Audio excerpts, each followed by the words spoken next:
Live here from Diniwid in Boracay Island in the Philippines. This is day 12 for Dazzle and I here in Diniwid. The weather here, that's first thing I wanted to report. I guess there's a tropical depression that's it's still outside the Philippine area of responsibility as of 3 a.m. this morning. It's 600 kilometers west-southwest of Bagnotan, La Union, and 535 kilometers west of Iba, Zambales. But it's causing rain in different parts of Luzon, like in Zambales, Bataan, Occidental Mindoro, and Palawan. It's causing occasional rains, is what it says on the Pag-asa report. Metro Manila, Visayas, Calabarzon, Bicol region, and the rest of Central Luzon and Mimaropa. Cloudy skies with scattered rains and thunderstorms. I'm reading from my laptop. I have my laptop on the background, so I'm reading from my laptop this morning. And then Mindanao, partly cloudy to cloudy skies with isolated rain showers or thunderstorms because of the southwest monsoon. And it's the same here in Visayas, here in our region in western Visayas. We're being affected by the by the monsoon. So yesterday, it's weird how yesterday morning when I was doing the live stream, like I said, it was like pouring here. I thought there was like a typhoon in here, the windy and all that. But by 10 a.m., like I predicted, it was sunny. It's like I was able to walk Chloe. And then in the afternoon, Dazzle and I, we went pickleball first, played pickleball at City Mall Boracay. They have 3 indoor courts at City Mall Boracay. It's our second time playing pickleball, and it's awesome. It's like we love the sport. And then we went to Bulabog after pickleball. We were gonna go swimming with a friend of ours. He's staying at the Seven Stones Resort and Hotel. And we were just walking on the beach, and all of a sudden, it turned real dark. The dark skies. We brought umbrella. We both my friend had umbrella and Desmond had umbrella, and the wind started picking up. We're like laughing because we had to run back. Our umbrella was getting messed up on the beach, and then I actually caught film too.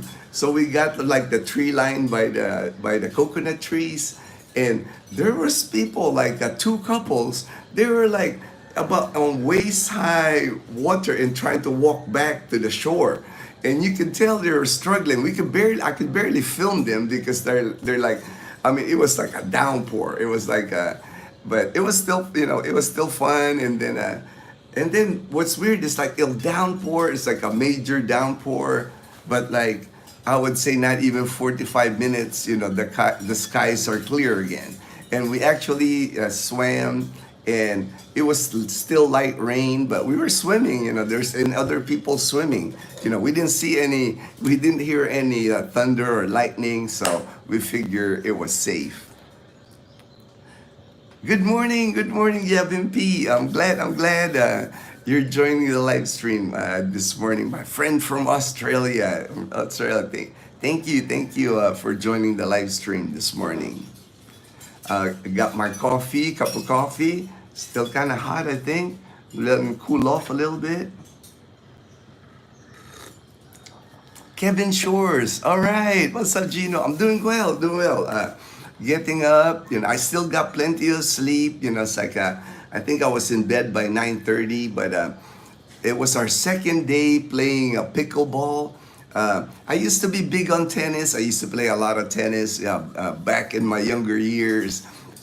Even in Calibo, when Dazzle and I would live in Calibo, till 2016. I was going to college at STI College Calibo, and they have in Calibo they have two courts in Calibo, lighted courts, so I could play at nighttime, so I didn't have to play in the heat of the day. And I miss it. It's like after that, I haven't played in like 9 years. But now I can see I can really enjoy pickleball. Because like a shorter court. I don't move like I used to.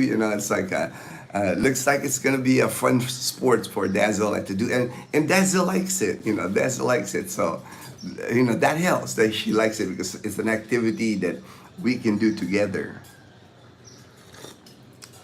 And yesterday, when we played with our friends from Florida. They're visiting Boracay. My friend EJ, I posted a picture on our YouTube community. EJ's like 6'5". He's a hooper. He's like a basketball. He plays in like the Masters League, of basketball. 50 years and older, but I can tell him he's a hooper, and he was here in Boracay with his family, Eden and Sunshine. He held a basketball camp here in Boracay, teaching the youth basketball. He's then after the basketball camps, he actually went to Panay Island too, the mainland. After the basketball camp in Panay Island, he did basketball camp here in Boracay. And now they're on vacation for like the last few days, and then they're flying out today. So it was really nice to get to hang out. We actually hang out with them twice. We ate dinner with them, and then yesterday we played pickleball with them, and then after pickleball we ate a Jollibee, at City Mall, Boracay. So that was like really fun. I know they're gonna be friends for ours for a long time. That's the first time we met them. They've been subscribers for 2 years now, so they're really happy that they met us, and we're happy that we met them because they're really great people. They're planning on Sunshine. I think it's in her senior year of college, so EJ and Eden, they didn't want to leave the U.S. until she's done with college, but after that, Boracay is on their radar. They want to spend some time here in Boracay and other parts of the Philippines. So we had great conversations, talking about Boracay, talking about the Philippines. So I know we'll see them again. I can always tell when people come to the Philippines and we meet them.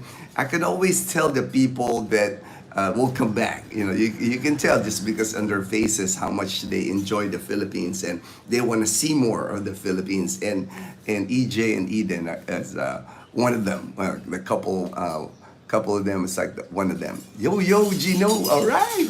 My good friend Tim in Las Vegas, Nevada. What's up, man? Ray, hello, my friend Danny. All right, Danny. Glad you can come online. I'm sure you and your wife are watching. My thoughts and prayers are always with you and your wife. I know the thing you guys are going through is not easy, but appreciate it, man. But you're always thinking about you guys. I know you're it's a tough situation to go through, but you guys are doing good, man. I'm glad you're pushing through it. Gavin P, you did say earlier that it's usually wet season there, but at least you get your morning coffees and early morning rain. LOL. Yeah, right now. I actually got up early, I walked Chloe already for like 10-15 minutes because there's light, like droplets, but not rain yet. And I have my umbrella because Chloe was like scratching on the door. That's always a sign, I know when Chloe needs to go outside and pee. So she's scratching the door here. So I already walked her. So she should be good. But afterwards, after this live stream, I'm going to take her to the beach. She likes it. She likes it at the beach because when I walk her on the beach in the morning, like this live stream will be done, around 7:30.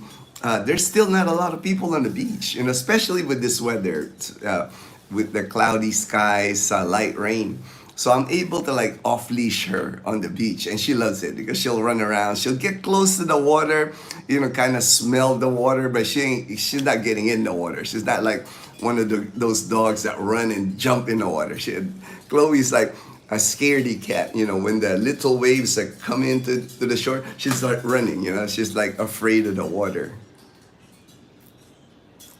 HD, all right, HD. The weather should calm down a bit this Friday. All right, HD. Thank you. Yeah, I'm keeping track on the pag-asa. That weather system is still outside of the Philippine area of responsibility. So, they keep an eye. I like watching the pag-asa now because of the weather while we're here in Boracay. I'll keep it up because usually during rainy season is when I keep track of like the weather in the Philippines because I'm concerned about the rain. It's like because I like doing art outside things. Usually the summertime, it's the weather's like hot or hotter, so not a big deal but during the rainy season, it's like because here in the Philippines it affects like even the ferry to Boracay, the ferry from Caticlan to Boracay. The minute they declare signal number one, and signal number one, a lot of times when they declare signal number one, there's not even rain yet, there's no wind yet, it's like it means like weather system has entered the Philippine area responsibility, and you're a certain distance when they declare signal number ones. But the minute they declare signal number one, there's no ferry. They shut down the ferry. So, and then when the tropical depression or system goes through, I've seen Boracay and that ferry from Caticlan to Boracay be like closed, no boats, no transfer, sometimes 2, sometimes 3 days, so you could be stuck here in Boracay or you could be stuck in the mainland, I have seen posts on Facebook how people have landed in Caticlan and they're only in Boracay 2-3 days and they spend it on the whole mainland because they could cut across, to Boracay Island. It's hard to plan a vacation to Boracay if you're only here like 2-3 days, on a weekend, like Saturday.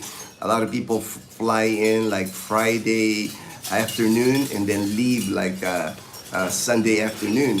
You might be stuck on the mainland, not able to come in, or you plan on staying in Boracay for the weekend, like Friday to Sunday, and they cut the ferry on Sunday and you can't leave, and if you have work in Manila Monday or Tuesday, you're gonna have to call your boss sick, you're sick in Boracay, that's usually you have to call Tiago Vinicius Olivier. Hello, Tiago. Nice. Thank you for joining the live stream this morning. Rich Sarno. Hello, sir. Good morning from the Philippines. Good morning from Boracay Island. Shout out, Richard Sarno. Kevin Shores, you and your wife or sister should go to Manila or Cebu City. We did there before. Liana hasn't because Liana hasn't even been on a plane, and now she's starting school June 16th. So it'll be a while till we had planned on taking Liana on a trip actually to Cebu City. We had planned on taking her because that's an easy trip for us. From Caticlan or from Calibo. Those are the only two places that most of the flights are now. The flights from our province of Aklan. It's only to Manila now, and it's also to Cebu City. Oh, and Caticlan's got a flight to Angeles City. Those are like the three places, an easy flight, like an hour flight from Aklan province that we can go. So we were hoping we can take Liana this summer, to Cebu City, but Dazzle didn't want to fly this year, because of all the plane accidents, that she sees online abroad and here in the Philippines too. They've had a couple of incidents where, of course, it goes viral here. Everybody, every time when a plane doesn't land right or fire on the plane, so it's like it kind of scared her this year. So hopefully next year, Dazzle will want to fly. Danny, Ray, my friend, I was wondering if all the people moving Philippines do a recon trip. I can't imagine moving somewhere full time without a recon trip. Um, I have a friend, Frederick. When he moved to the Philippines, a year ago now, he's been in Iloilo City now for a year. He went without a recon. He went and then my friend Ruben. Well, Ruben, I guess you can call Ruben a recon because he went here. Ruben went here for like a few months last year, and then this year in January he moved to Calibo. But like I was saying, my friend Frederick, he just he was actually gonna land in Manila and go from there, and then a good thing he reached out to me, and I discouraged him from moving to Manila because to me, Manila, if that's your first trip to the Philippines, that would be tough, I think if your first trip is to Manila, that's gonna sour you to the Philippines because Manila is just it's so hectic, traffic, pollution, smog. It's like you're gonna be like, man, I don't want to go to the Philippines. That's not a good landing spot here. It doesn't make a good impression of the Philippines if you land in Manila. And I'm glad I steered him. I steered Frederick out of Manila, and he ended up trying out Iloilo instead, Iloilo City. And he's been a happy man in Iloilo City. He loves his life now in Iloilo City. But it makes sense to do a recon because that's what I did in 2010. I did a recon of the Philippines. I went to Angeles City, I went to Subic, I went to Baguio, I went to Tagaytay, and I went to Boracay. And that's why the following year I decided, Boracay was going to be the landing spot for me here. Even though I'm Filipino, I'm American, Filipino American citizen. I was gone from the Philippines, for many many years. For 30 years, I worked in the United States, and then I was stationed at Clark, but that was till 1991. So even for me, it was still an adjustment. Moving here to the Philippines. The adjustment for me was easier because I landed here in Boracay. I think Boracay, if you're retiring or moving to the Philippines for the first time, it's a soft landing to land here in Boracay because it's pretty chill in Boracay. There's no traffic. You don't have to drive here. You're not allowed to have a car here. When I moved here in 2011, I bought a mountain bike here. It's like I didn't even bring them out. I bought a mountain bike here.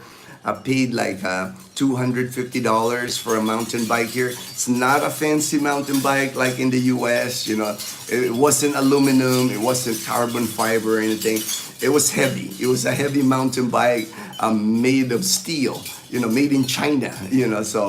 But that mountain bike lasted me. I even took it to Calibo after I lived 18 months here. I moved to Calibo for 4 years, and it got inherited by one of Dazzle's relatives when I finally quit mountain biking.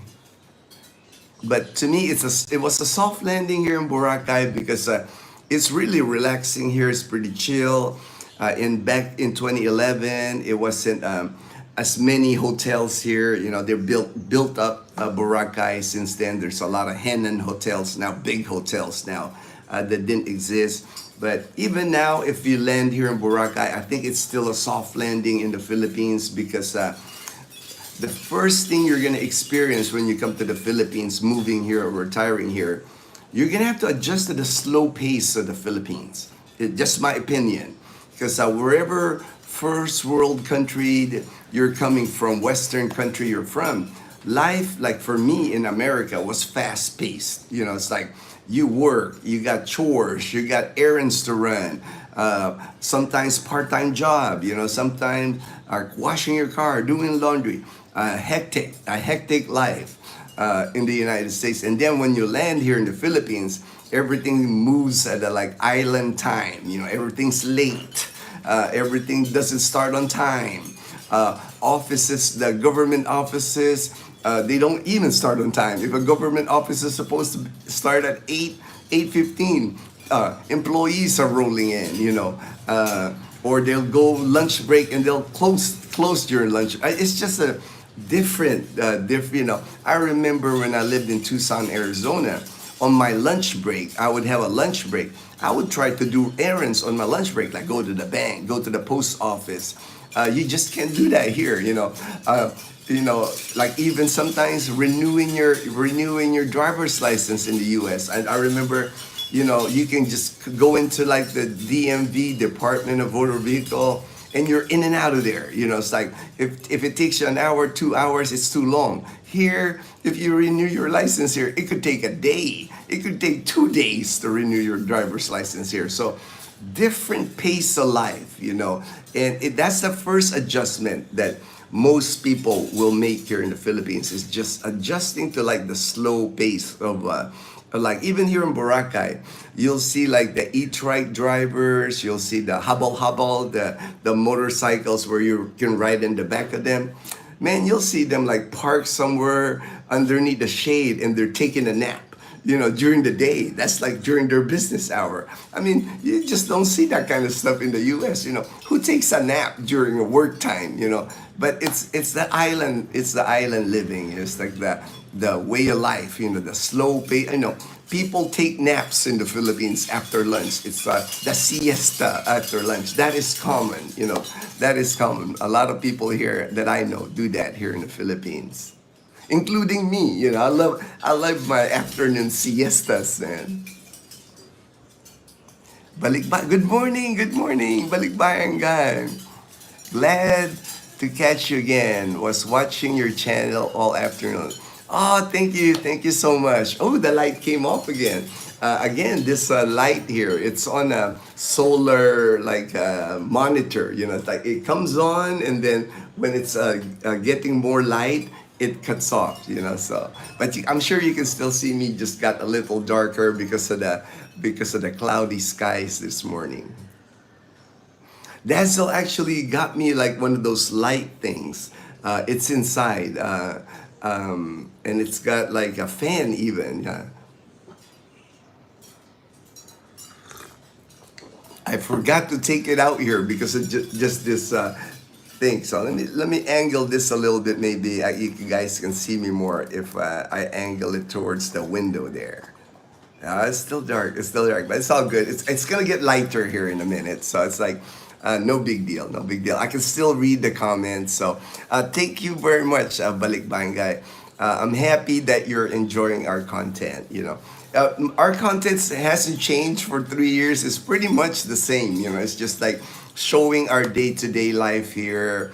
I try to give out good information when I have it regarding medical care here, regarding TRICARE, because I'm a veteran. I'm a retired United States Air Force. I did 20 years active duty in the United States Air Force. You can tell from all the Air Force shirts that I wear. I get these Air Force shirts from people that send them to me. That's why I like wearing them. I think I wear a lot of Air Force shirts. If somebody even commented on that, because I have a lot of them. Every time people visit me, from the U.S., subscribers, friends, they're always bringing me an Air Force shirt. Actually, my friend Kip in Tucson, he said, "Man, I'm gonna get you a Navy shirt, man. You're always wearing the wrong shirt. You need to wear that." He's a Navy guy. We're all brothers in arms. Navy, Army, Coast Guard, Marine Corps. It's like, when we retire or even during active duty, when we always razz each other, we always give each other a hard time. Like the Air Force, we were, our brothers in arms would call us the chair force, because most of the jobs in the Air Force, we're behind a desk, we're behind a computer. That's why they gave us that name, chair force. But we razz each other, but in the end, we all serve the United States of America. We're all brothers in arms. So it's like it's a brotherhood that you can't take away from us. Like when I see veterans here in the Philippines, there's just a brotherhood. It doesn't matter if they're army, doesn't matter what service they were. It's like we can have a beer together, we can talk, we have the same experiences pretty much. It's like military is military. Yeah, we all had to go to basic training. We all had to get yelled at by a drill instructor, and we've all like have hardships where we get sent to places where we don't really want to go. It's like you sign that dotted line in the military. It's all volunteer force. We all volunteer. So when you volunteer, you don't know what you're signing up for. But we just have that brotherhood. That's why I enjoy meeting veterans here in the Philippines. Enjoy hanging out with them. Here in Boracay here, I've hanged out with a couple of military retirees here. So it's fun for me. It's fun for me. Are you planning on participating in the 76th Malay Day on June 15th? Ooh, I never even heard of that, man. I'm glad you're updating me on this, man, HD. I'm gonna have to look it up. I have to look. I know June 12th, I know is the Philippine Independence Day. It's June 12th. But I have not seen anything regarding Malay Day. I'll have to do research now, HD, if they have something going on here in Boracay for Malay Day. A lot of activities here in Malay.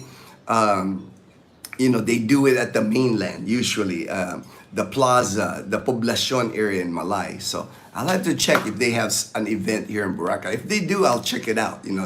Might be a cool thing. Might be a cool thing to check out.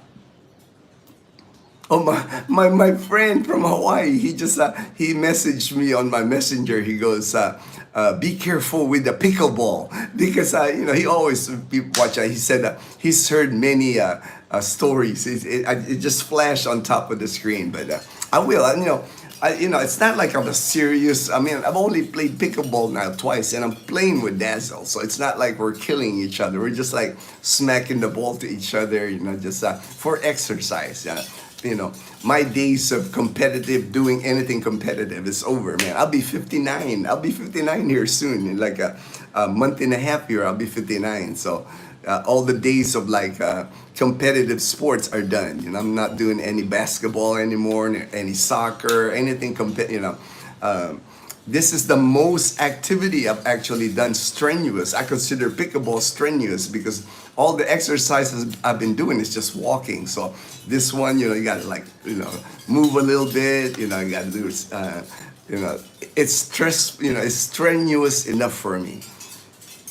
But man, I was sweating. We only played for like 1 hour, but I was soaking sweat because the court they have at City Mall Boracay, they don't have air conditioning, and it's already hot here in the Philippines. And if you can imagine being a building in a close quarters building without AC, man, it's like a sauna in there, But it's good, Dazzle and I, before we went in, we bought Pocari Sweat. Pocari Sweat, I learned drinking Pocari Sweat when I was living in Japan. I lived in Japan for 4 years, stationed at Misawa Air Base in Japan. And that's where I found Pocari Sweat. Pocari Sweat is like, they claim to be like a better version of a Gatorade. It's more better for your body. So that's why I still drink it. It's popular. Pocari Sweat is very popular here in the Philippines. Good thing to drink for dehydration. I know a lot of people when they get like a upset stomach, with food, when they come here to the Philippines, they drink Pocari Sweat, and it seems to help, with dehydration and also their stomach. So. Kumusta? Kumusta, HD? Balik barangay. All right. Mabuti. Mabuti.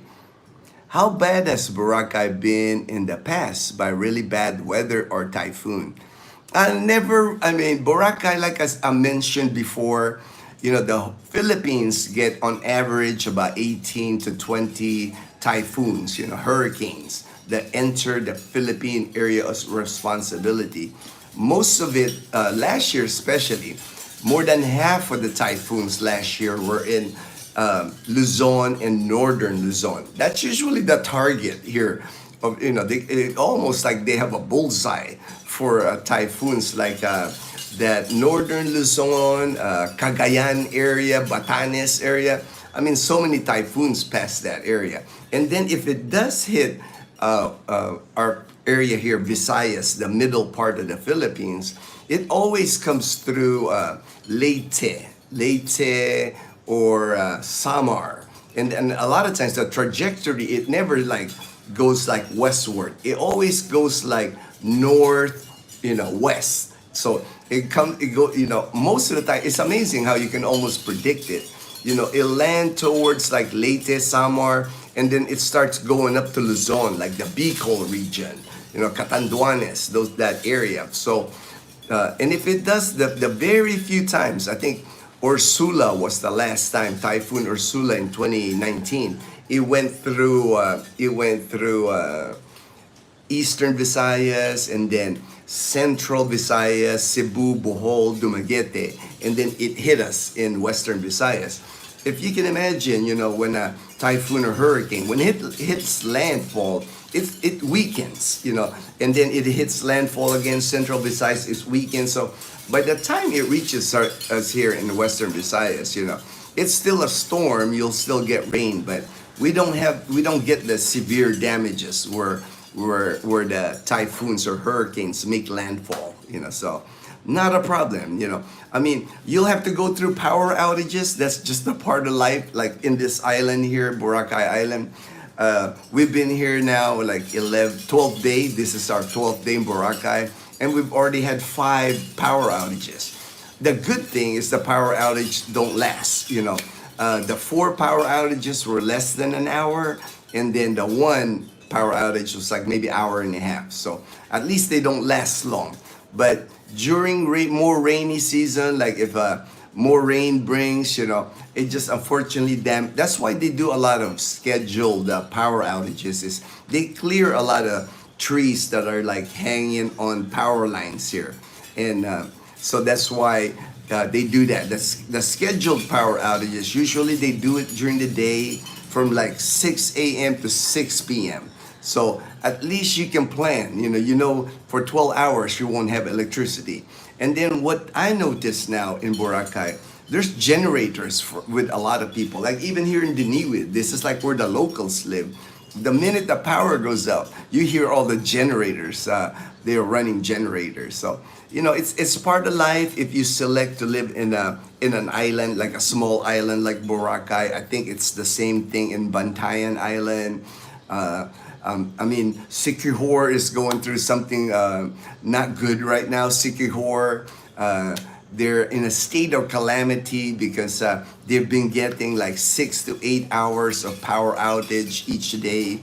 That's just the Philippines for you, the electric grid in the Philippines has always had issues. They're trying to fix it, of course. They're trying to upgrade it, but my 14 years here in the Philippines, I've had experienced power outages. So if that's one thing that bothers you, that you can't stand, not having electricity, or you can't handle a few hours of electricity, Philippines might not be for you, because it's gonna happen. It's like the worst part with electricity power outages is at nighttime, because when you can't run your AC during the summer months, man, it's unbearable. That's the worst. It's like summertime in the Philippines, March, April, May, those 3 months, you get a power outage at night. Forget about sleeping. I don't care if you open your window, unless you live in Baguio, unless you live in the mountains like Tagaytay.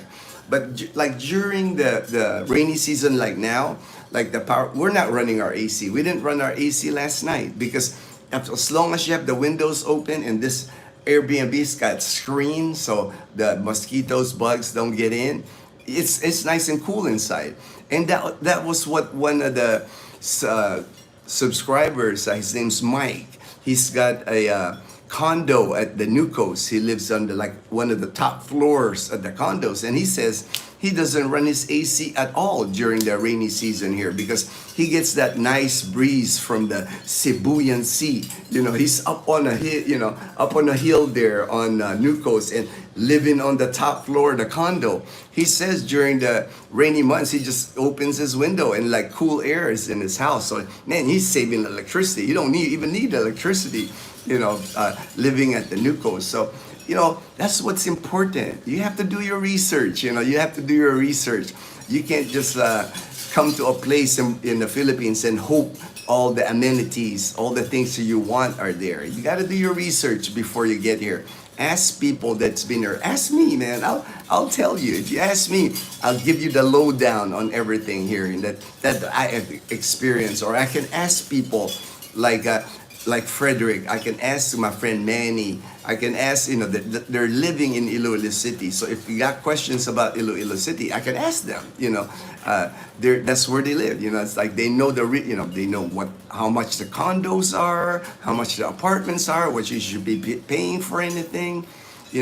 That's why I think there's a lot of value with like sharing information. I love it when like our subscriber, they get to a place and Ginno, this is how much I paid for this. This is my rent, my condo. I love that because I get help from the subscribers, and then I can pass the information.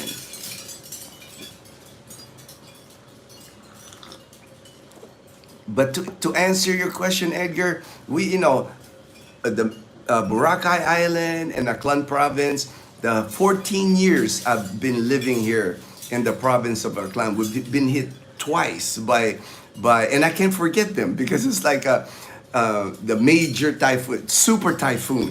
The first super typhoon I experienced, it affected whole Visayas.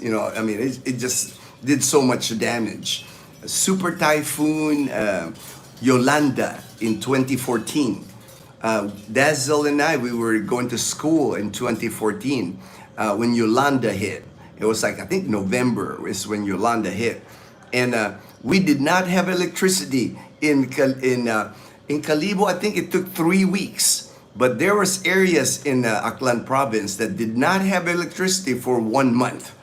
That's when I decided to get a power station.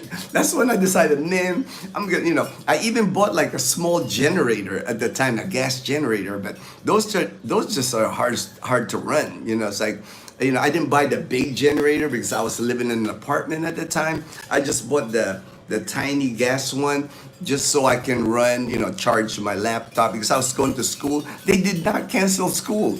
We didn't have electricity, but we still had to go to school. So I had to charge gadgets, things like that with that gas powered. But I gave up on the gas powered generator. I bought like a Blue Yeti. It's the size of a car battery.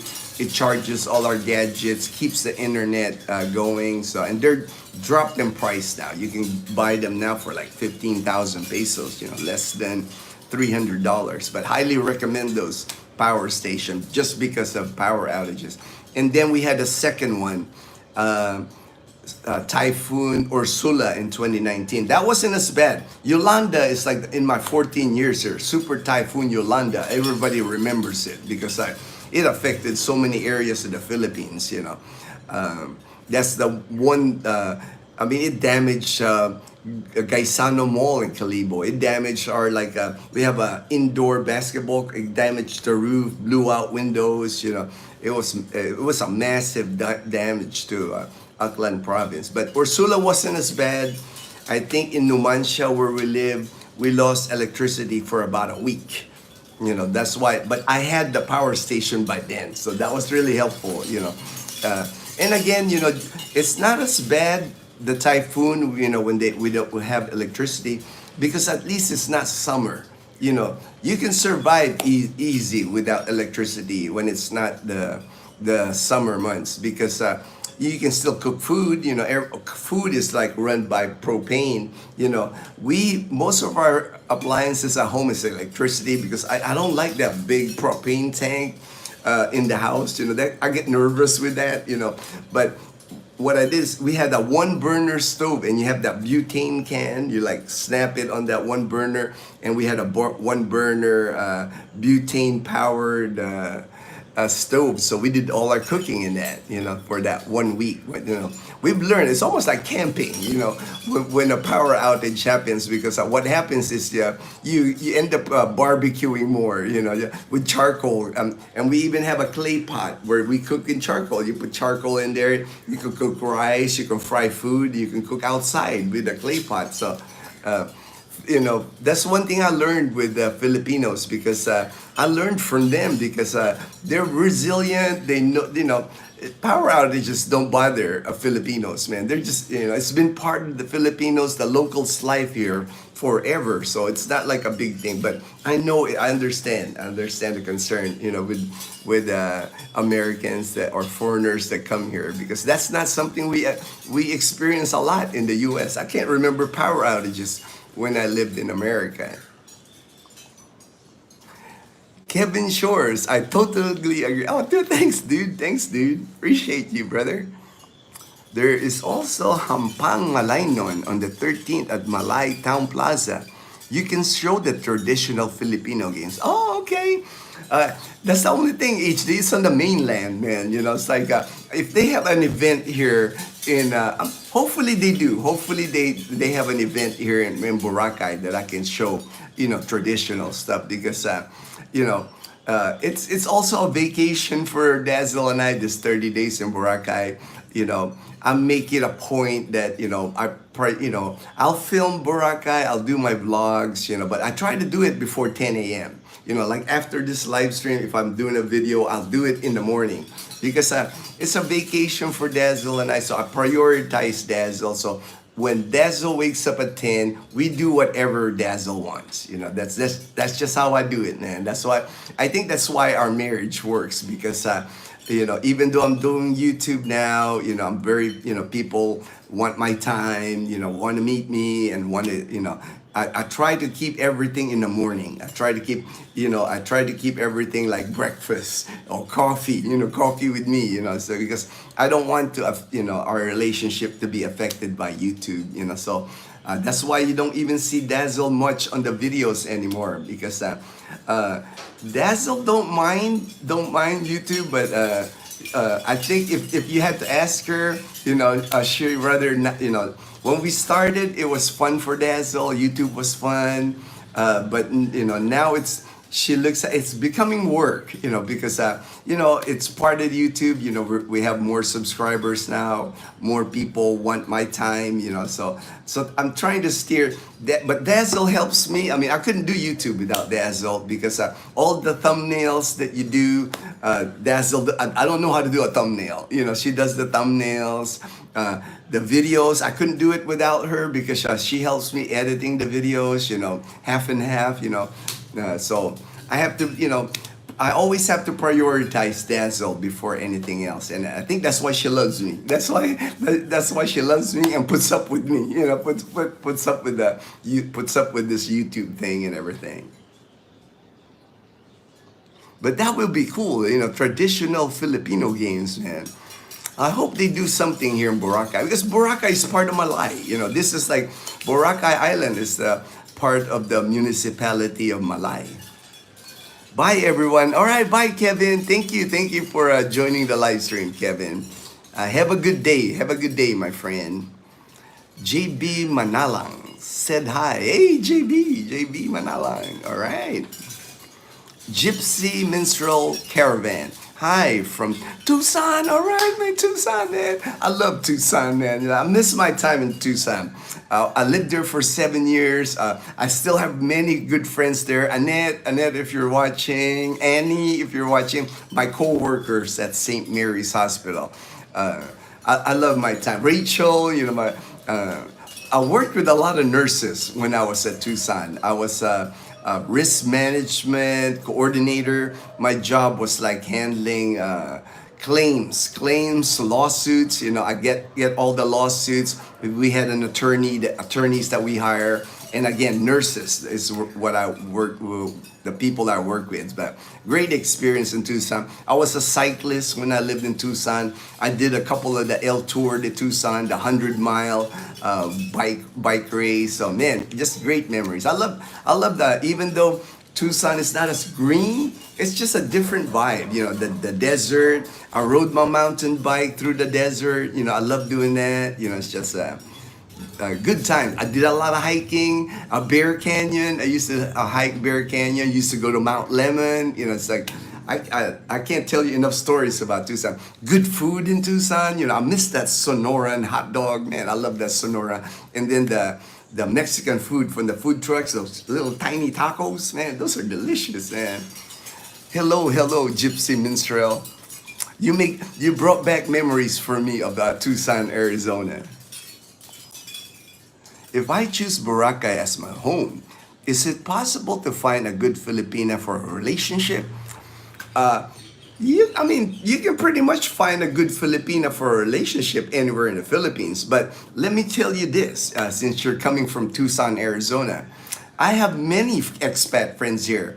If you go to Boracay, two places where you're gonna meet a lot of expats, a lot of Americans, a lot of Canadians, and these are longtime friends of mine now. I've known them for many years now. Nigi Nigi, that's like an expat foreigner hangout here, and then the Levantin. Nigi Nigi is in White Beach, and Levantin is on Bulabo Beach, on the back beach. Levantin, I've noticed, it's turned more into like a family-oriented, because a lot of the expats that come here to Boracay, they meet their Filipina here. And a lot of it, I think what happens is like, you'll meet expats here in Boracay. They've been here a few years already. They actually live in Boracay. Their kids go to school here in Boracay because they either go to a Boracay National High School or Boracay Elementary, but there's also international schools here. So you have the choice if you want to raise your kid international school or even the local school, the local public school. But Levantin, when the Dazzle and I have hanged out here twice now since we've been here, and we met a subscriber there too. It's like, and he's got a Filipina. It's easy to meet a Filipina, I think, anyway, just because the Filipinas with the foreigner, they got friends. They got friends, and then if you hang out on Levantin, an expat will talk to you there. If you hang out at Nigi Nigi, an expat will hang out with you then. And more likely, the expat will have a wife, will have kids, will have a partner. I've known an expat here. He's had a Filipina partner for over 10 years. They're not married, but nothing wrong with that. It's like I don't. Everybody does their own thing. It's like, but a lot of times the Filipinas have friends. They actually in Boracay, there's a boche. I haven't played boche yet, but they have a boche tournament here. They played on the beach. They played at Levantin. They played there, and they played at Angol Beach on Station 3. And when they played the boche, there's married couples that play that are expats, Filipina, and then there's Filipina friends of the Filipinas that attend it. So it's not hard. It's not hard to meet a Filipina here. If that's what you're looking for, it's like if you want to come here and have a partner.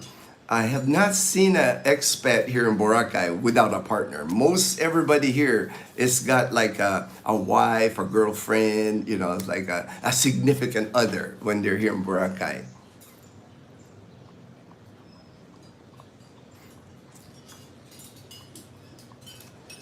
And and of course when they have a relationship with a Filipina, no matter how old the expat is, 50s, 60s, Filipina more likely will want to have a kid, and then some Filipinas have single moms. So that's the one thing, if you want a relationship with a Filipina, you have to be upfront with a Filipina about your intention.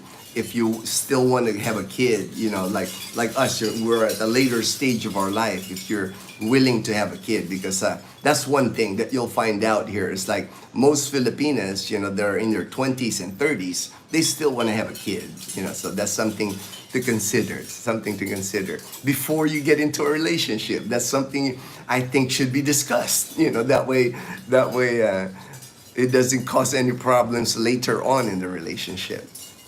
Thank you for telling me, because there's something wrong with my credit card. I guess they're trying to protect me from others. because I want to subscribe to you. All right, hey, thank you, man, thank you, Raymond. Credit cards, man. For me myself, I have gotten rid of credit cards. I no longer have a credit card. I canceled my credit card in the US last year, and I had a credit card here with Philippine National. I canceled that. I just do not trust credit cards anymore. Too many people's stuff is getting stolen or getting charged on their credit card, and I've never had a need for it. I can book hotels, I can book airlines with Gcash. I use Gcash, and I still have my debit card. My debit card with my ATMs, it has like a MasterCard sign there, you know, or a Visa sign in there. And because I have I have an account with Banco de Oro, I have an account with Philippine National Bank, Dazzle Banks with Metro Bank. So we have like 3 ATMs.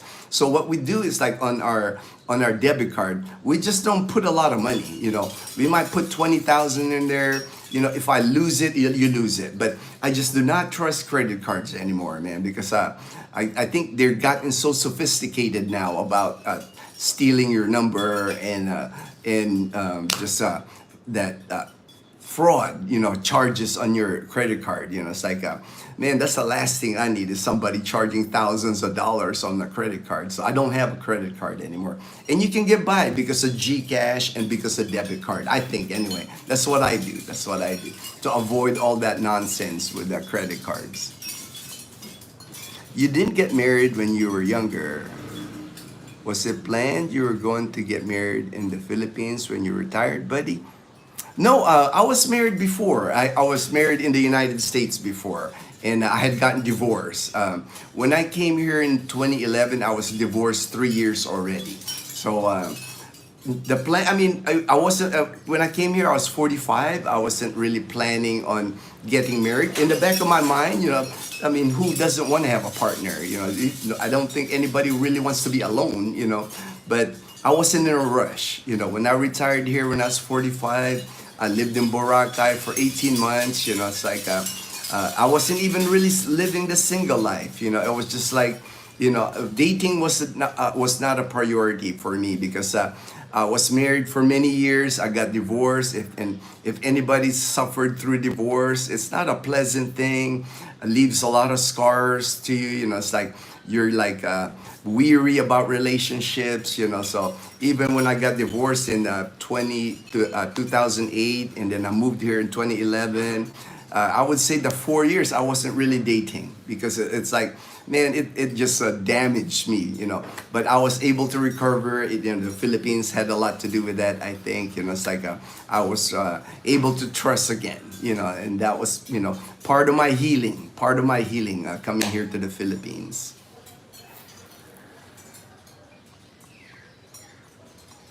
Looking good hey man, you know, it's like, and I'm recovering from cancer. You know, it's like I've only been like June 26th is my 2 year mark being cancer free. So it's like it's a blessing, man. That's why I look at it every day that it's a blessing. Life is a blessing. I thank God every day. You know, it's like I'm just happy. I'm in a good place in my life. You know, I feel like I'm living my best life. Grateful every time I wake up. You can see, man, I wake up like at 4:35 a.m. and I'm full of energy. I'm like I'm a Energizer bunny when I get up. I get my coffee going. You know, it's like I'm just thankful to be alive. You know, it's like going through cancer treatments. I went through 33 radiation treatments. I went through 12 chemo treatments. You know, some of the people that I call them classmates because we went through the treatments together. You see the same people in the hospital. Some of them didn't make it, you know, so I have a better appreciation for life. I know not everybody gets to survive cancer, and, you know, cancer could come back anytime. You know, that's why I'm just living my best life now, just doing what I can to just enjoy it because tomorrow is never guaranteed. You know, it's like nobody can say that, hey, my date, I'll live like another 5 years, 10 years. Nobody can say that. Yeah, we can go out at any time. So it's like, and I understand that more now, not ever. It's starting to rain here. You know, it's like you can tell the wind. You know, you can tell that there's that Capiz shell there. It's like And now it's raining. That's just the way it is. It'll rain. But again, during the day, the sun will come up. I'm almost guaranteed that that's what will happen today. Hey, yo, John. Yo, yo, yo. Hey, yo, John. What's up? Good morning, Ginno. Hello, everyone. Hello. Most of the event talent show on the 13th called Talento Malainon is at the... Yeah, that's what I figure. They always hold those events at the plaza. Dazzle knows about Malay because she's from Katiklan, you know. Dazzle was born and raised in Katiklan. She went to Katiklan Elementary School and then she went to Malay National High School. That's where Dazzle graduated. So I'll ask her about all these activities on the mainland. Hey, yo, John. Good to see you. Good to see you. HD, same to you. Thanks. Hello, Daniel. Daniel, my good friend in Jacksonville, Florida. Hey, Daniel. Thank you so much, Daniel, for that dinner treat, man. I appreciate it, my brother. We put your dinner treat to good use. Actually got a couple of dinners from it. It's not just one dinner that we got. We got 2 dinners out of that very generous gift that you gave us, Daniel. Thank you very much. Here we go again. Remember yesterday it poured like this in the rain? I got it again, man. It's like, I love the rain. The rain doesn't bother me at all. I mean, we were swimming on light rain last night. You know, we were swimming at the seven stone swimming pool.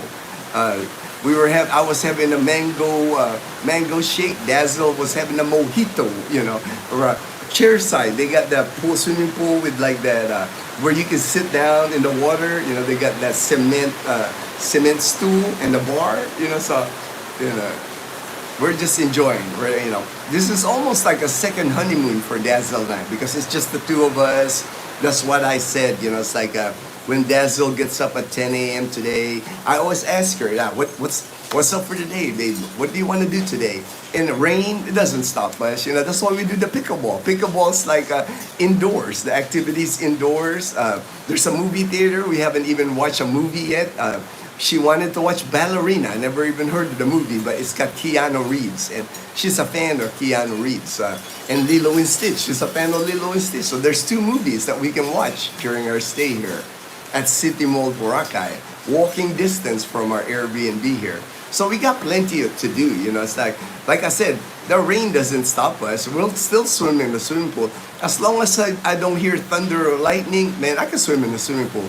You know, the minute I hear thunder and lightning, you know, I can't be in the swimming pool, man. That's taking a chance. That's taking a chance. Good morning, Daniel. Good morning.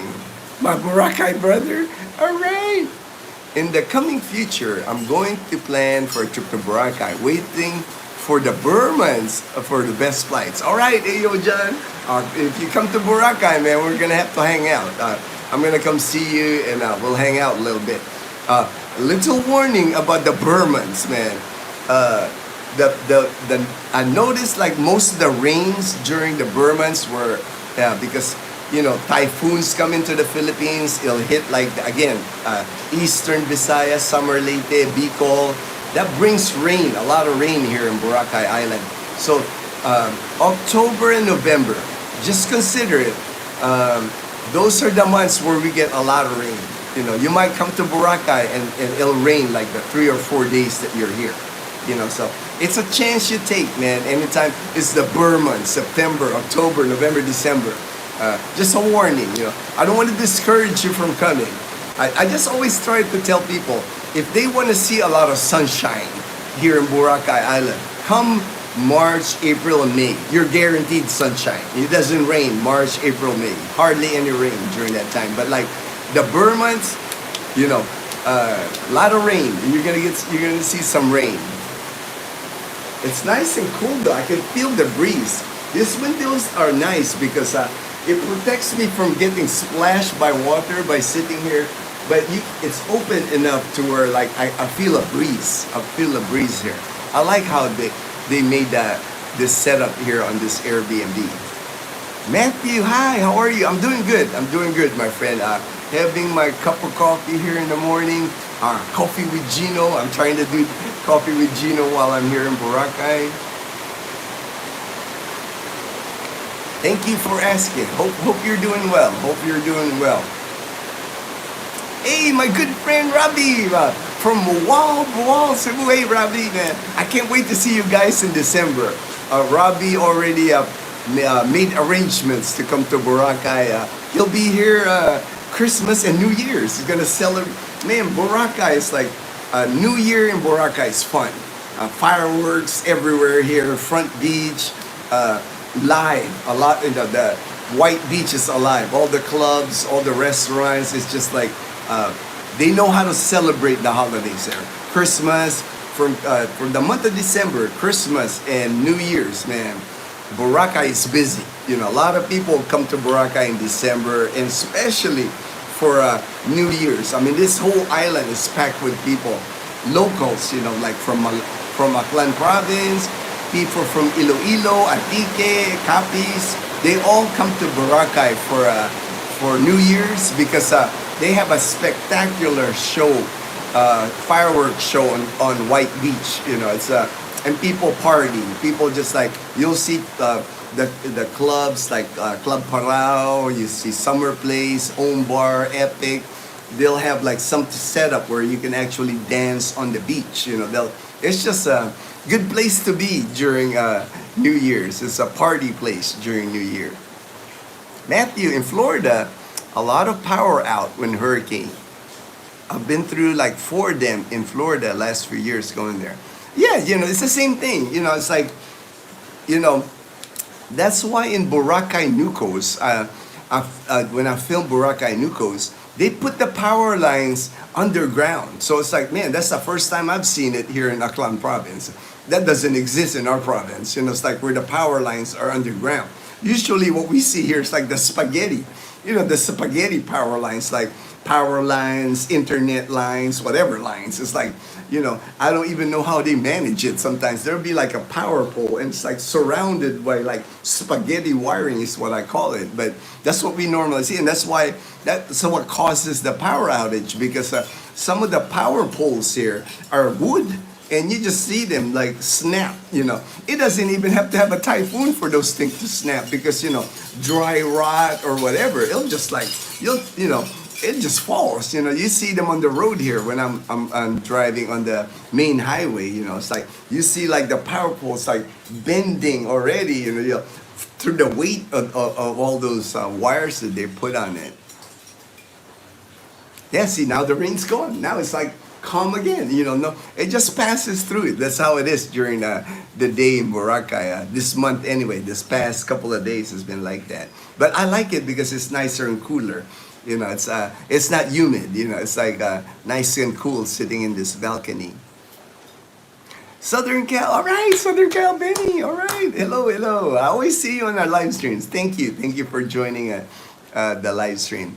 Ray, my friend Danny, what's up? He goes, we have rolling blackout here in California. It started a few years back. Once it hit us for 6 hours in the summer. Not weather related. They just run short and everyone has to take. Yeah, they do the same thing. The same thing, that's one of the scheduled power outages. It usually happens during the summer months because that's when I guess the grid gets overloaded because people run their air conditioning. Everybody runs their air conditioning. And then a lot of maintenance in the power poles, they do that. Like I said, they usually start at 6 a.m. to like 6 p.m. No power in Aklan province. In the 40 years I've been in the U.S., I can count about under 10. Yeah, it's not common. I know that. When I was, same thing with me. My 30 years in the U.S., I didn't experience many power outages. But if you move to the Philippines, it's a way of life here in the Philippines. It's like, I don't care where you live in the Philippines. You can live in Manila. You can live in Cebu City, anywhere. And even Iloilo City had to go through like power outage. It's just a way, they just don't manage the grid or manage the electrical system here. There is no place in the Philippines where you can say, I live there and we don't suffer power outages. It just doesn't exist. I have not seen a place in the Philippines that doesn't go through power outages. It's just a way of life here. It's a part of life here. It's something that you have to consider when you move to the Philippines. Are you willing to go through some pain? Because even though they do scheduled power outages, 1 hour power outages, there's just days where it's gonna happen. It's hard to meet anybody here in the Philippines that hasn't gone through like a power outage at night when it's hot, when we can't sleep because of the heat. It's like something to consider if you're considering moving to the Philippines. It's like good morning, Kuya. Good morning, Vegas Will Gambles. Good morning, Edward Game. Actually, we lost electricity here in Ohio when Hurricane Katrina hit for a week. Or yeah, I was still in the United States when Katrina hit. I remember that. That was in Louisiana area. But that was terrible hurricane, and 1 or 2 days once. It it's not like it just happens here in the Philippines. It just happens more often here.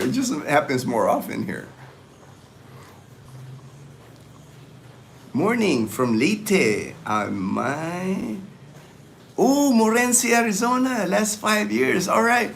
My friend, I worked with her at St. Mary's Hospital, Annie. Her husband was a miner in, I want to say San Manuel. For some reason, San Manuel in Arizona, is where he mined. So I know all about mining. I know there's a lot of mining being done in Arizona. Cool, man. And now you're in Leyte. All right, hey, I know Leyte, man. You guys get hit there with a lot of the typhoons in the Philippines. Hopefully, it's not affecting you too much in Leyte, brother. Going on 6 years of marriage here.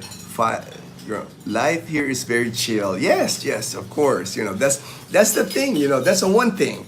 If you go here to the Philippines, unless you're like in the metropolitan like Manila or Cebu City, pretty chill, especially in the provinces. That's why I live in Aklan province. I fell in love with Boracay. I fell in love with Aklan province because I like the island style living, laid back. Everybody's chill. Nobody's in a hurry. It's like that's my pace now. I love this lifestyle. One has to have passive income though. And of course, and I've mentioned that in many of my videos. I wouldn't, it would be difficult, in my opinion, to like retire in move to the Philippines without a pension. I could have never done it if I didn't have a military pension. There's no way I could retire in the Philippines at 45. It's like the only reason I was able to move here for good and not work anymore is because of my military pension. It would be hard to do. I think it would be pressure if you're trying to earn money some way. I know there's like digital nomads. My friend in Dumaguete, he's like a digital nomad. He works online, but that would still put pressure, I think, because what would happen if you lose the digital job? Then you'd have to go back to the States and find another one. It's just, it's best, to have like a pension, Social Security, that's what a lot of people live on here in the Philippines. The people that I know that retired here, most are living here in the Philippines on Social Security. Many on Social Security alone. They don't have any other pension, just Social Security. Ginno, have you gotten some hot pandesal there? Or is that... I haven't seen it, man. I haven't seen my pandesal yet. So I'm eating like biscuits. Like right this morning, I'm eating otap. I've eaten one already. I got another one after the live stream here. I'll get the otap. But I know I can find it, but it's not the malunggay pandesal that I see. I haven't even seen it. Like the malunggay cheese pandesal. I haven't seen it on the island here. But I do know if I want pandesal, I can just go to a bakery. But I doubt if it's like, freshly baked out of the oven. Usually it's on display, like a stack of pandesal. And they're okay, if I had a toaster, like a toaster oven, I could buy them and toast them on the oven. I wouldn't mind that. But I figure I'll just wait till I get back to Numancia, and get my pandesal. There's plenty to eat here. Here in Diniwid, you'll see it on the upcoming videos. At merienda, Dazzle and I, we've eaten a kamote Q, sweet potato, banana Q, the plantain banana. I ate langkuga yesterday. Langkuga, I got it. Langkuga is like, in Tagalog, it's ginataan bilo-bilo. It's like a sweet, it's got a coconut cream on it, and it's got like plantain bananas, kamote, jackfruit, that rice, sticky rice. You know, it's a good merienda. You know, you get like a little cup for like 20 pesos. You know, like 30 US cents for a cup of langkuga. So there are plenty. I mean, this area in Diniwid is like more local. You know, there's no fancy restaurant here, no fancy fast food place. You know, everything sari-sari store or local eatery, local carinderia. That's why we're staying here. You know, it's more budget. You know, our Airbnb, it's like you can rent this one bedroom, fully furnished, Airbnb, hot shower, stove, you know, get everything, free internet, and it's 20,000 pesos a month. You know, so about $350 a month for this Airbnb. Edgar said hi. All right, Edgar. Vegas will gamble. Ginno, is Aklan province have good school system, hospitals? Me and wife wants back to Philippines, but our kids will be 5 and 6 years old, and we will be in our early 40s. All right, there's people that in your situation. Like I'm helping a couple right now. They're in Canada. They're in their 40s. Their younger daughter, they got 2 daughters that are young kids. The oldest daughter is starting kindergarten or first grade in Iloilo City at Ateneo. Private school, I mean, one of the best schools. But here in Aklan province, if you have kids, you know, if education for your kids is really important, you know, probably better schools in Iloilo City, like Ateneo. They have Assumption. They have like a lot of good schools there. I mean, they have private schools in Calibo, but they're not in the level of the private schools like in Iloilo City, like Ateneo, you know, like the bigger schools here in the Philippines. For me, you know, like Liana will start high school in June 16 is when Liana, she's first year high school. And she goes to public school. You know, she goes to Numancia Integrated Schools, public school. What I've learned is that I've supplemented her education. I'm big on education anyway. You know, it's like I love researching. I love math. You know, I'm good at math. I'm good at science. So I supplement what they teach her. If I relied on like the public school system for Liana, not enough, in my opinion, not enough. So, you know, I buy Liana books, I read to her, I teach her English. So, you know, I don't feel like she's getting behind on anything education-wise. And I think that's the thing anyway, when you're trying to educate kids, you know, especially you got young kids, you got to be involved with kids anyway, you know. You can't rely on any school, you know, for their education and hope like, hey, I'm paying money, you guys take care of my kid, you know. Yeah. I don't think it works like that, you know, with kids. You still got to be involved, you know, like every day when Liana comes home to school, we go through all her notes, all her assignments, and then we do extra classes on like, I teach her like using the History Channel, National Geographic. We watch educational videos online. She got an iPad, so I just supplement her education. But hospital-wise, Aklan now, we have Asia Pacific Medical Center in Calibo, top-notch hospital. I mean, my experience, I worked 30 years in the medical field in the United States, almost 30 years. And Asia Pacific Medical Center is a good facility. Got MRI machines, got emergency room, so that's available. And they're actually building a second Asia Pacific Medical Center here in Boracay Island at Boracay Nucos. So I don't think that's an issue. And then you're only 3 hour by ambulance to Iloilo City, and they got everything there in Iloilo City as far as medical. You know, it's like that's where I had my cancer treatments, my chemo and radiation. I did that in Iloilo City. So it's doable, like um, um, you would have to just see it for yourself because I can advise you, and I've advised many people regarding moving to Aklan province. But if you're looking more closer to your lifestyle, Western lifestyle, I always try to push people to Iloilo City because that's, to me, that's like a modern city here in the Philippines, well planned city, one of the cleanest cities in the Philippines, one of the safest cities in the Philippines. You got SNR there, you got the Filipino Costco, you got big malls there, movie theater, IMAX. They're building a Landers, another type of like Costco shopping. So everything's there. Not you can drive. It's drivable. It's not like Manila traffic or like Cebu City traffic. You can drive. I got a friend, Ivan. He just moved there in May, first week of May, and he's already driving. I know you got to drive careful now. You can't drive like take it slow. Take it slow when you drive. You drive defensive, but that's where I push people that have kids.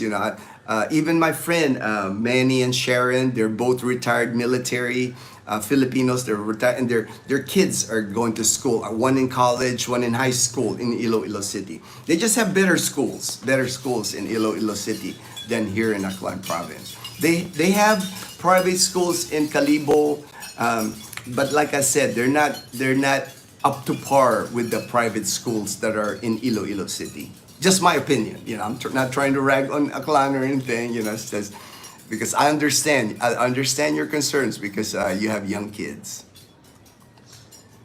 For hospitals, I would look into Iloilo Roa City. Yeah, I mean HD.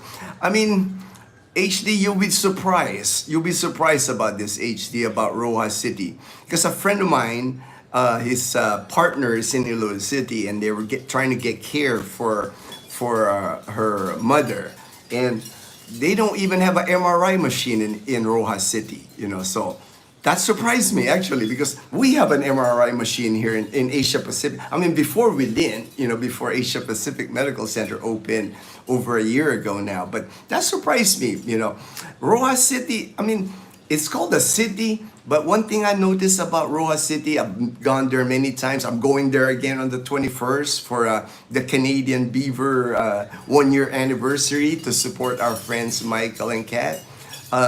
It's not as modern as like Iloilo City. Rojas City, it's a little dated. If you like drive around Rojas City, a lot of buildings are like, not the modern buildings that Iloilo City has. They're building new condos. They're building new condos, and but it's not as they do have a Robinsons Mall, and they do have a SM City, SM Rojas, but it just doesn't look modern. Like when I'm driving my car in Rojas City, it's not like efficient the way. I mean, you get like one way, they turn you around. It's not like in Iloilo City, you get that big diversion road where there's like 6 lanes on both sides, sidewalks. I mean, it's efficient, That's why I try to push people that are looking for better hospitals, better schools. I push them to Iloilo City. RG, hello from the Ozarks. Good to see you, Smile. All right. Thank you, RG.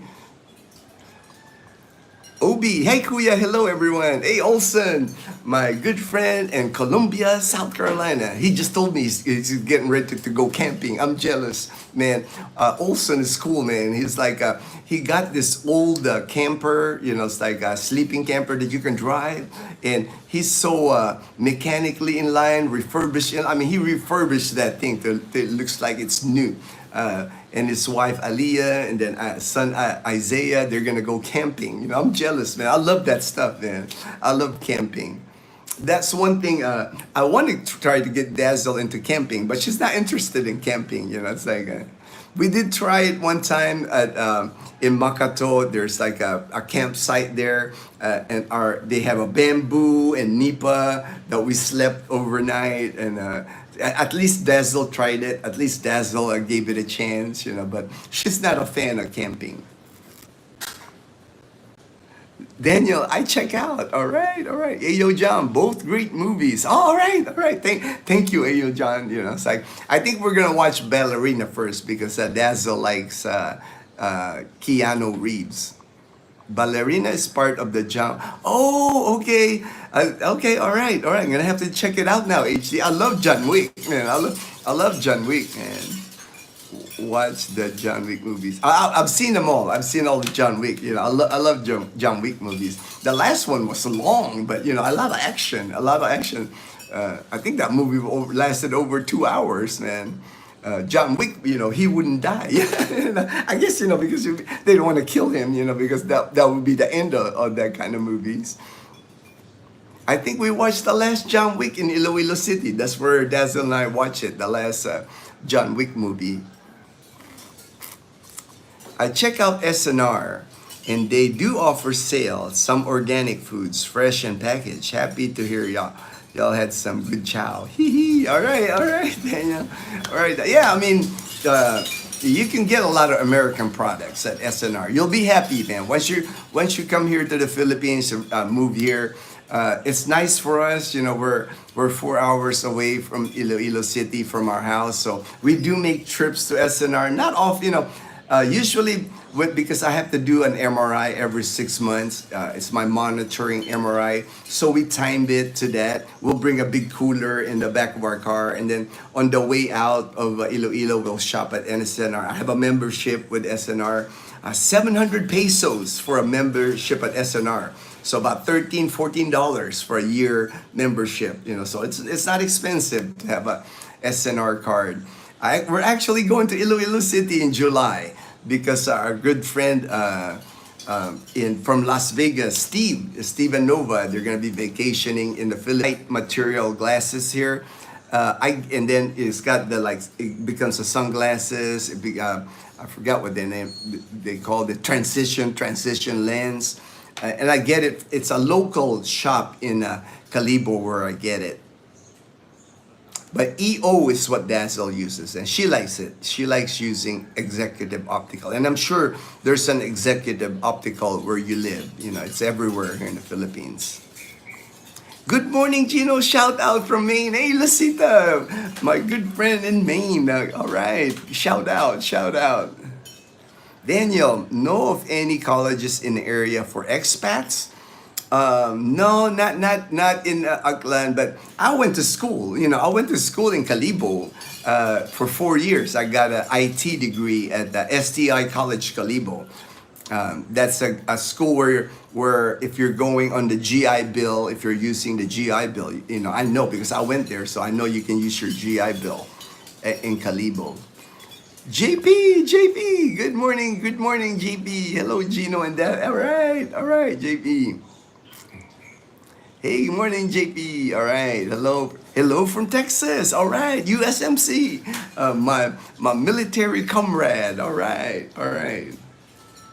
Hello from Texas. I used to live in Texas. I lived in San Antonio, Texas. I was stationed in San Antonio, Brooks Air Force Base for 4 years. I lived there. 95 to 99, I was stationed in San Antonio. Howdy, JP, howdy. Tanya, all right, Tanya, you made it. All right, Tanya. In the Philippines, does one need a license to drive a motorcycle? How about tricycle? And how about an e-trike? Oh yes, you need a license here. Actually, if you're gonna ride a motorcycle, you need to have that endorsement in the U.S. like to ride a motorcycle. If you don't have that endorsement from the U.S., then you'll have to attend like driving school here to get that motorcycle endorsement. Motorcycle, the same license for motorbike and tricycle.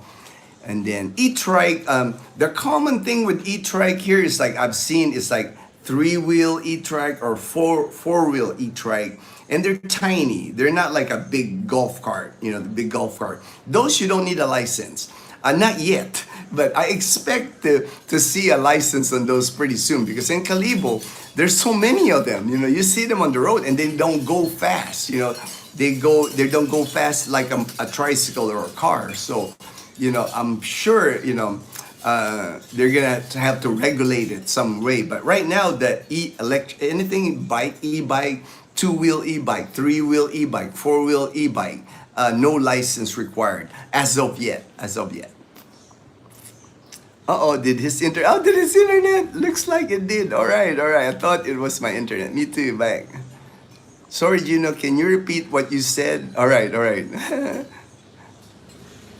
I don't know which one, man. Let me go back here. Ayo John. Let's see what question you had here. Oh, the glasses, Ayo John. All right, the glasses. Dazzle gets her glasses at EO, Executive Optical. You get good choices there. I mean, you can get. I mean, you'll see. It's like they'll price it. They got packages like the lens, the glasses.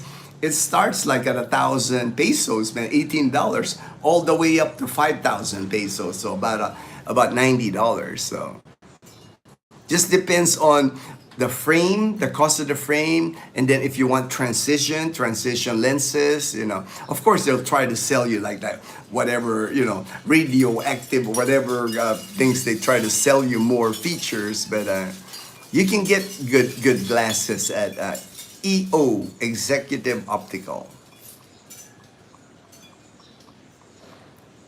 It's almost same local, so some of his neighbors, yeah, that's the thing, man. That's the bandwidth, I've learned my lesson, HD. That's why I try to do the live streams early. You may want to specify which part he has to repeat. Sorry, just to my glasses. Yeah, glasses question. So hopefully I answered that. Ayo John, it's the EO, Executive Optical. Gotcha, thanks. I'm gonna check it out. Yeah, and EO is located at most malls. Like Robinson's got them, SM Mall's got them. Pretty much any mall will have a EO. They're pretty popular. It's like a franchise optical place in the Philippines.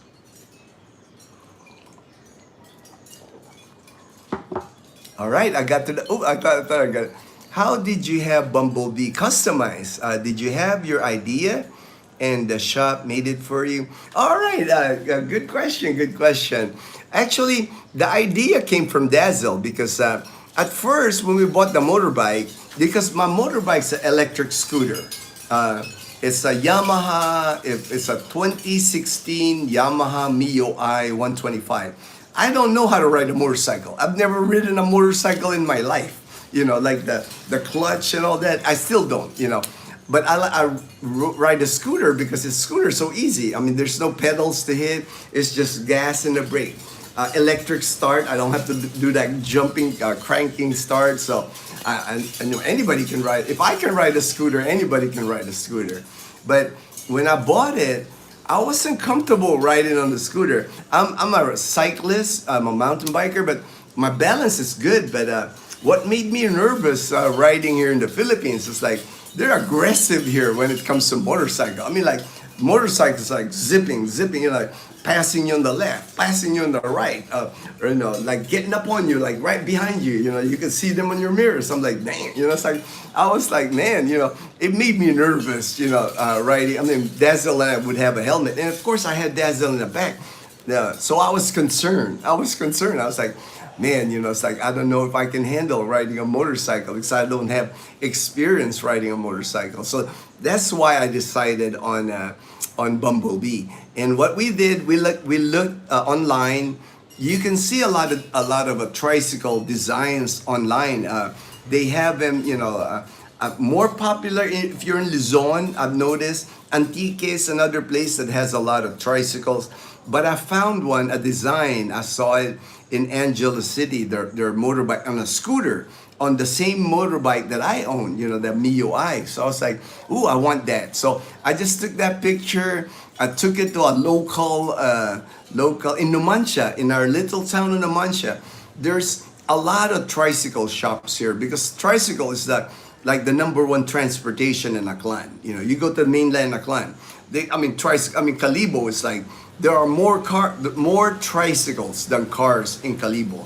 I mean, there's just so many tricycles. So there's so many places where you can just, I basically just showed the guy the picture and I asked him, can you do this? And he goes, oh yeah, I can do that. You know, anything to do with a motorcycle, motorbike. That's why I would be confident getting a used motorbike in the Philippines because they have a lot of experience with it, man. You know, it's like they can disassemble your motorbike. I've seen people get junk parts and put a motorbike together. They're so good mechanically with a motorbike. Same thing with a tricycle. You show them a design you want. I mean, you know, they built Bumblebee from scratch, from the picture. You know, I actually have a picture of Bumblebee when it was just all framed. What they did was like they sat me in a chair inside the cab of Bumblebee because I wanted it to be higher because I'm 5'10", so a lot of times when I ride a tricycle here, I gotta like duck my head down, you know, when the public transportation here, tricycles. So I made them to like, I sat down in the chair and the guy measured me. So like on Bumblebee, on the cab on Bumblebee, I got space. I plenty of space. I won't bang my head on it, you know. And they custom made it. They attached it to the bike included.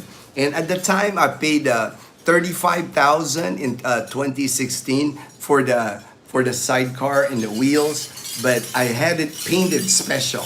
The paint on Bumblebee is not just like somebody painted. It's like a car paint. And I think I paid 15,000 pesos, about $275 for the paint. That's why the paint and even the stripe on Bumblebee is paint. You know, they like put like, I guess like tape and they spray paint it. I mean, that's why the paint has lasted. I mean, it's like, Bumblebee's like 9 years now. The paint still looks good, you know.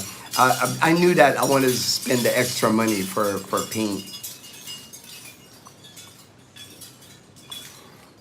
It would not be hard for you to find like a motorcycle shop that will custom make it. But when it's time to register it, you have to switch. You have to take it to the LTO and you have to switch the registration from a two-wheel motorcycle to a three-wheel tricycle. There's a process at the Land Transportation Office. But to me, it's worth it, you know, because I spent probably a total of like the bike itself, the motorbike, brand new, was 74,000 pesos, so about $1,300, and then the sidecar was like 50, so about 900. So all total, I spent like over $2,200. Well worth it. I mean, I love Bumblebee. I mean, we don't take it on long drives. My friend EJ asked me that yesterday. Have you taken a Bumblebee on long? You know, I said no, because you know it's hard on my back. You know, like when you're riding a tricycle, you gotta like almost like sit up like that. It's only good like for us for like Numancia to Calibo, 30-minute ride here, maybe 45-minute ride max. You know, I wouldn't push it past that because my back hurts when it's not a comfortable ride. It's good for running around. You know, going to the palengke, going to public market, going to like the grocery. It's good for that because, man, it saves gas, man. I can fill up that tank and gas prices have dropped now. I can fill up Bumblebee for like 200 pesos, so like $3.50. Full tank, you know, that tank lasts more than a week on Bumblebee. You know, it's like I love, you know, even Dazzle, you know, she's got license to drive Bumblebee, so she drives it. Pick up Liana, go to the public market. JP, hey, you're good, man. You're set, JP. You know, a lot of expats when they come here, that's the ride that they choose. A lot of expats ride motorcycles here. My last glasses Viet cost me $500 10 years ago. Ouch. Oh, it won't cost that much. You know, it's like even my glasses here, Super Flex, Dior frame. You can bend it. You know, it's like really light. You know, the way I like it. I can play sports with it because it's really light. Got that transition lenses. I paid like 4,000 pesos for this, so about $70. $70, and I've had it now for like close to a year. Usually I try to keep glasses for like 2 years, and then I know I'm supposed to get checked annually, but it's still good. Usually I get every 2 years is when I get my eyes checked. Poor Leanna, she needs to be allowed to come to Braga for some swimming. Maybe a few days. It's all right. I'll make it up to Leanna, Tim. When we go back to Numancia, I'll sneak her swimming like at. She did. Dazzle was like. We video called her while we were at the swimming pool. Dazzle was teasing her about swimming yesterday. So I'll make sure when we get back to Numancia on a weekend, when she doesn't have school, I'll take her to Agsam. She likes swimming at Agsam in Calibo. She's had a good summer already, Tim. We've made a couple of trips here in Boracay with Leanna. So what else did we do during the summer? Took her to Agsam. Iloilo, she got to go to Iloilo during this summer, so she's had a good vacation. JV Manalang, did you have to change your diet since your cancer? Has it been hard since PH is no unhealthy food?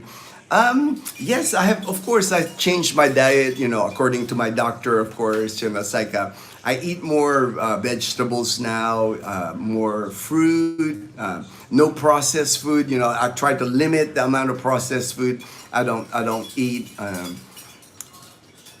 But it's not hard. I mean, I can go to like the public market. They got like squash, eggplant, okra, bitter melon. There's my taste buds have different anyway because I had my radiation treatment were around my neck, so my taste buds kind of turned different anyway. So, and for me, once I went through the cancer treatments, to me it's like eating now. I still love to eat. Don't get me wrong. I love to eat like a burger. I love to eat baby back ribs. But for me, eating is just for nourishment.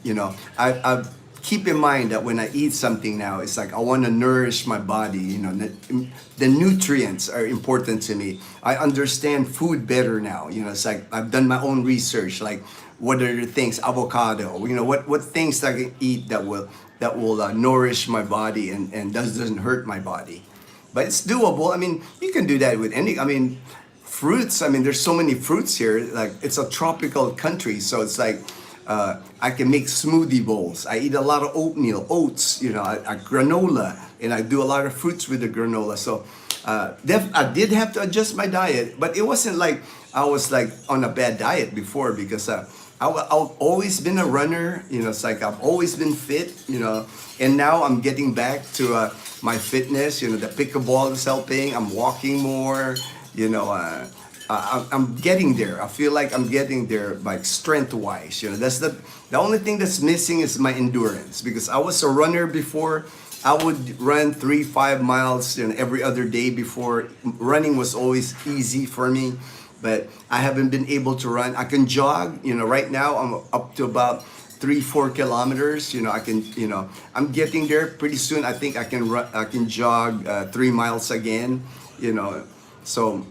It's not, your comment, unhealthy food and fast food, it's like, I do eat Jollibee, it's like, to me, a fast food it's kind of like one of those things. I mean, I'm not going to eat it every day, but once a week, doesn't hurt. My oncologist tells me, man, if you want to eat a burger once a week, everything in moderation, ain't nothing wrong with that. It's like, I think you're getting crazy and start thinking, well, I can no longer eat fried chicken. I can no longer do this. I mean, anything in moderation. And I'm monitored every month. All my blood work, I get checked every month. All my blood work, cholesterol. I'm not diabetic. Never had any health issues except when I got cancer. So it's not like I'm not monitoring. What my body is now, it's like my creatinine level. I'm keeping an eye, I can still have 1 cup of coffee a day, I'm not going to have 4 or 5 cups of coffee like I used to when I was in the military, but everything in moderation, I got a big head, so only certain wide glasses. Okay, that's not properly without giving me a headache. I wonder if they allow custom frames and lenses. Custom frames and lenses. I'll have to check for you, HD, because I know most of the optical places that you go here, they already have things in there on display. And like at EO, they'll have like a rack. Like these are their 1,000 peso frame. These are their 2,000 peso frame. And then there's their 4,000 peso like frame, you know. So you might not be able to get a custom frame. Probably custom frame. I'll probably have that. Just get your frame in the US. Get a custom frame. Now glasses, no problem. They can put any lens on any frame here. You know, they're pretty good at that because Dazzle had some old frames. She had gotten new frames, and she gave the old frames to her mom. So mom now wears the Dazzle's old glasses. They just replaced the lenses. Hey, yo, John, I love the trikes here.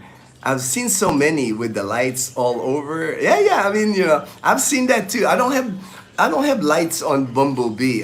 Because I don't ride at night. You know, that's one thing. Ayo, John, I don't drive hardly, and I don't ride Bumblebee at night. You know, driving at night here scares me. Like in Aklan province, because so many motorbikes here, bicycles even at night. They have no lights, no reflective gear on a bicycle. I mean, they'll just surprise you. They come out of nowhere, you know, because they're wearing dark clothes, no reflector, no lights on their bicycle. Motorbikes, sometimes even cars don't have their lights on. I'm like, what's going on here? You know, I don't know if they're trying to save their headlight or something. I cannot drive here at night and not at any given night in Aklan, in Kalibo. I cannot drive at night and not see somebody without their headlight. I mean, it's just the craziest thing. That's why I don't try to drive at night. I avoid driving at nighttime. And then my eyesight's not good anyway at nighttime. You know, the headlights bother me when I drive at night. So, you know, the minute it gets dark, you know, very rare do Dazzle and I drive at night.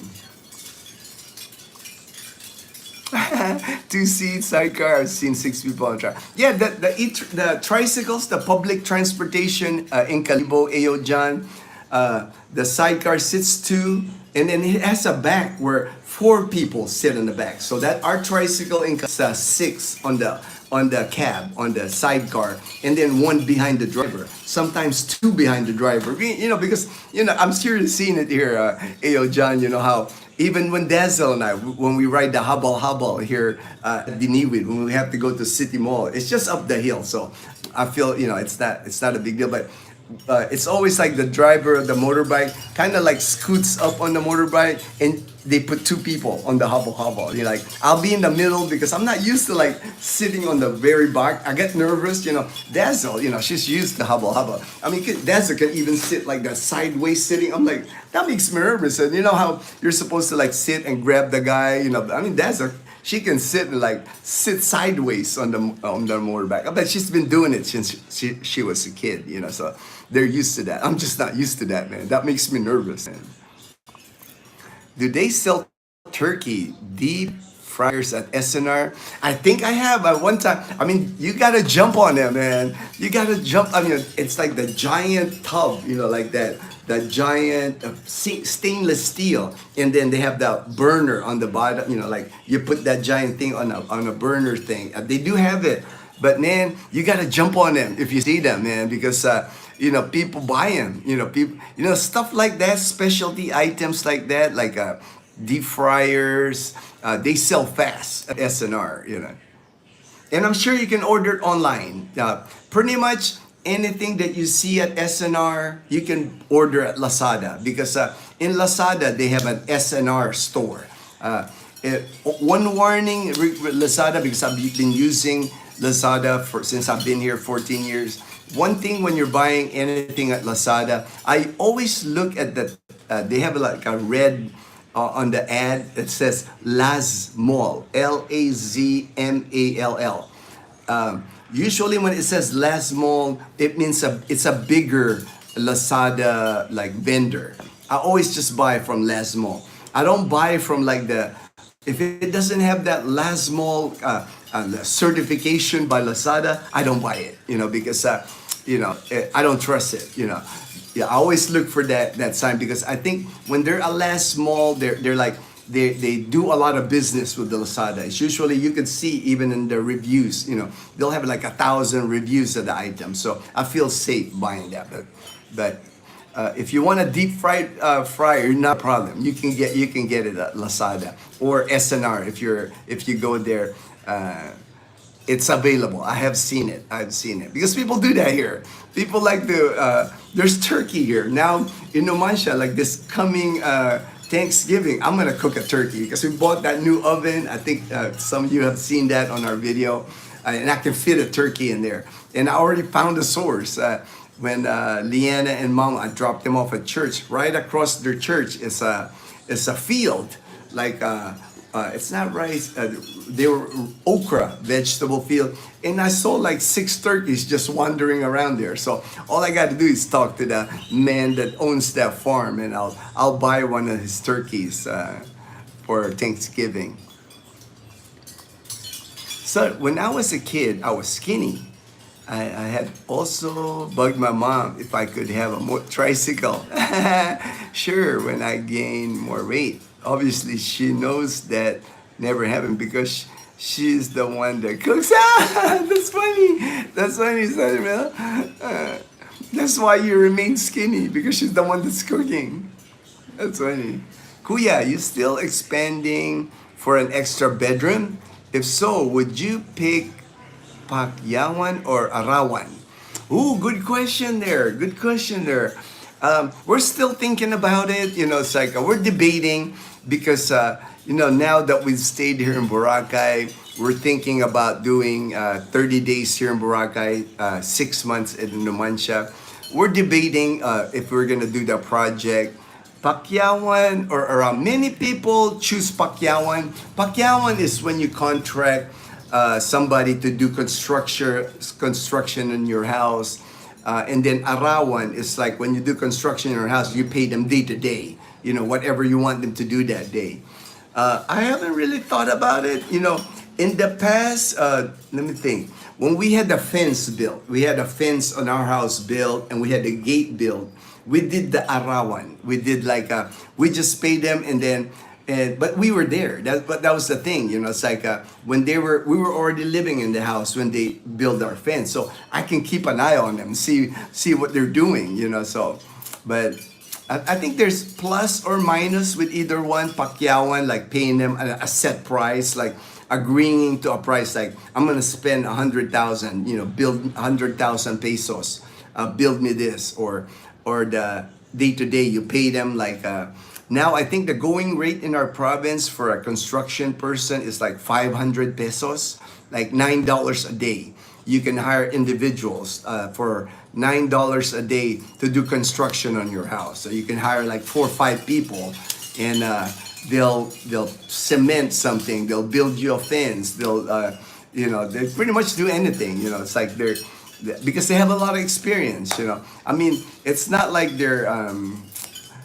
You still have to know what you're doing. Like me, I don't know much about construction, so I would have to consult somebody that I trust. Probably my neighbor Kuya Rex. He's good. He understands construction, so I'll ask him, "Hey Kuya, can you help me with this? Guide these guys." And I know he'll do it for me because he's a good dude.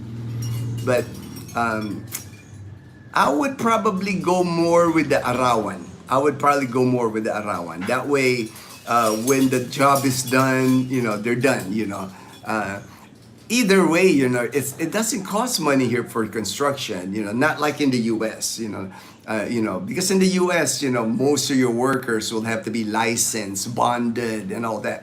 None of that in the province. Here in the province, everything is a handshake. It's like, this is, and you make a drawing of what you want them to build. I want this a wall. Put a door in the wall, put like a ceiling on it, and put that metal roof. I mean, everything's like drawing, and you're just like, oh, and they'll go, yeah, I can do that. And you can see they can do it. It's not like they can, or tile, when it's time to lay the tile.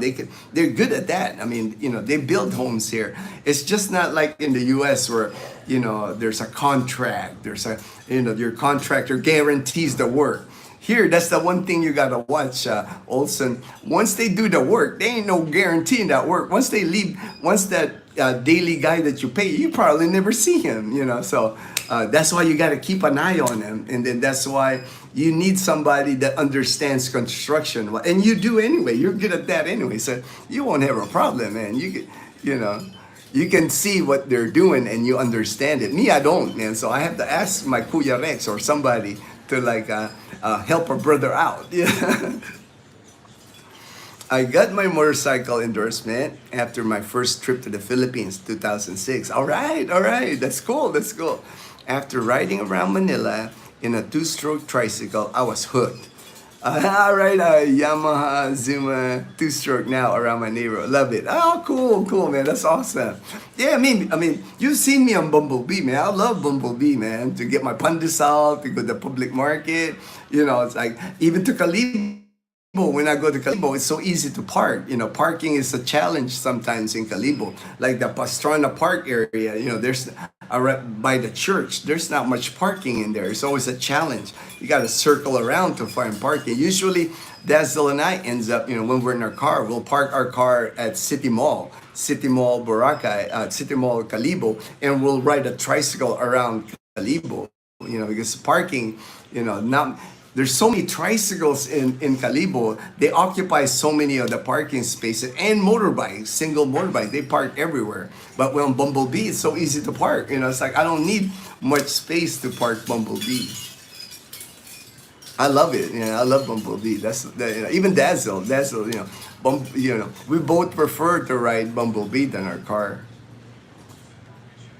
I'm afraid to ride sideways too. I know, right? I would not dare try it. Hey, yo, John, I would never like that sideways thing. You know, it's like that. I don't know how you balance doing that, man. I'm always like, you know, I'm always like riding behind the guy and I've got my hand on him, you know, just in case, man. I'm like hugging him if something happens, man. Of my 12 and a half shoe. I don't want to get. Oh yeah, I understand, man. That's another thing because if you ride side there, you know your foot's gonna be hanging, man. I didn't even think about that, Ayo John. I didn't even think about that. I have to make sure my feet don't touch the pavement when riding sideways.